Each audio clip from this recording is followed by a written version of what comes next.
Welcome to the Daily Reminder Network.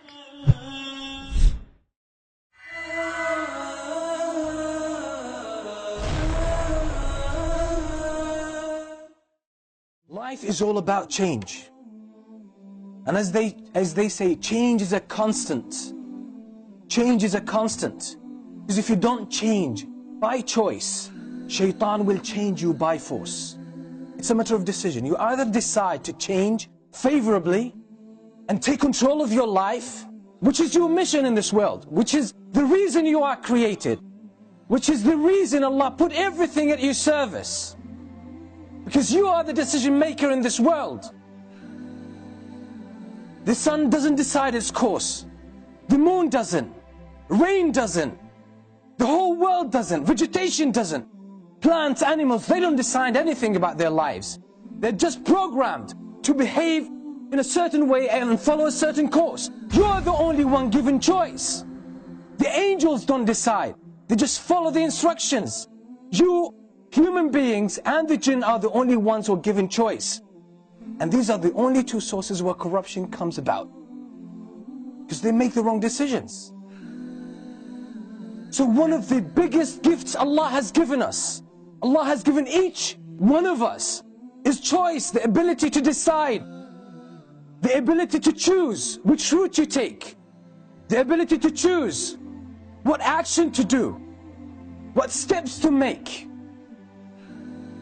the ability to relate to things, how to understand the world around you, how to understand yourself, how to understand people around you, how to understand events that take place. All of this is a matter of decision. You're making decisions at every single moment of your life.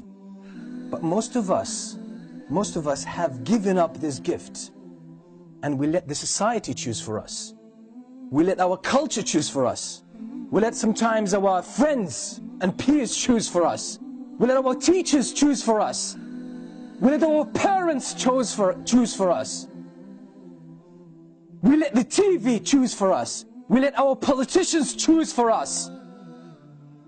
But on the day of judgment, you will deal with the consequences of all those choices, whether you made them or let someone else take them for you. You will face the consequences on the day of judgment. You will stand before Allah subhanahu wa ta'ala alone. Alone. In some narrations, the Prophet ﷺ said, even a mother on the day of judgment will come to her son and she would say, "Oh my son, I held you in my womb 9 months. I looked after you. I breastfed you. And I stayed up all night just to look after you. I wasted my life and my years just for you to grow up and become independent. And you became independent and successful. Now all what I want from you," that's on the day of judgment. My son, she tries to draw his heart nearer by mentioning everything she did for him. Then she says, "Oh my son, in exchange of all of this, all what I'm asking for is one hasana. One good deed, one reward. Just give me one reward from your records so I can be saved from the hellfire. I just can secure a position or a place in paradise. That's all what I'm asking of you." You know what? That son, with all his respect and love for his mother, he says, "Mom, with all respect," I'm paraphrasing by the way, "the hasana you're asking for, I'm more in need of it than anyone else. Some other time, Mom. Some other time." On that day, you will stand before Allah subhanahu wa ta'ala alone, and you will be asked about every single decision. The woman passing down the street that you looked at and you kept staring at will be brought to you live. You could see it.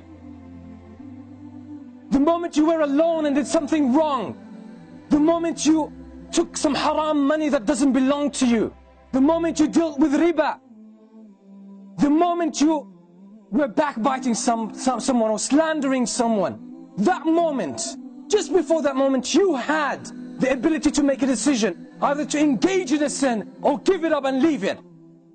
But you made the wrong decision, and it will come to you that moment. It will be placed and it will be manifested in front of your eyes when you're standing before Allah subhanahu wa ta'ala, and He will ask you about it. The moment the adhan was called, you know it's time for the prayer, and you didn't pray because you were engaged with something else. Anything, any of these worldly matters, it will be brought to you and you will regret the decisions you made. When you listen to the whispers of shaitan, when you listen to the advice and the social evidence of your friends, of your family, of your culture, and you just flew with the tide, that moment will be brought to you and you will be asked about it, and you will feel so much pain about it. The first moment of pain you'll start to feel is the moment the angels come to you and start dragging your soul out of your body. That's the moment Allah subhanahu wa ta'ala spoke about in the Quran so many times. So many times. Allah subhanahu wa ta'ala says, حَتَّى إِذَا جَاءَ أَحَدَهُمُ الْمَوْتُ قَالَ رَبِّ ارْجِعُونَ. The moment death comes to one of them, he says, رَبِّ ارْجِعُونَ, oh my Lord, send me back. That's the moment the soul is dragged out of this body. قال رب ارجعون لعلي أعمل صالحا فيما تركت. Oh my Lord, send me back so I may do something good before I depart again. Do something good. He knows that Allah is merciful. He knows in a way that when Allah gives them a command, they just go about doing it automatically. They can't think of other choices. That's it. But Allah has honored us as human beings. He's given us a trust. You can choose. The angels can't choose, you can choose. The sun and the whole universe, in its magnificence, cannot choose, can't make any choice. You can choose. You can choose, and this is why everything is put at your service. You can control it to a certain extent. And the most important thing to control is that piece of flesh that controls everything in your life. That's the central point. That's the center of a human being. You control it. You can control everything in your life. You can control your eyes, your hands, your tongue, and everything. Discipline your heart. Everything will fall in place in your life. Donate now. Go to www.thedailyreminder.org/donate and stay updated by joining our network's social links.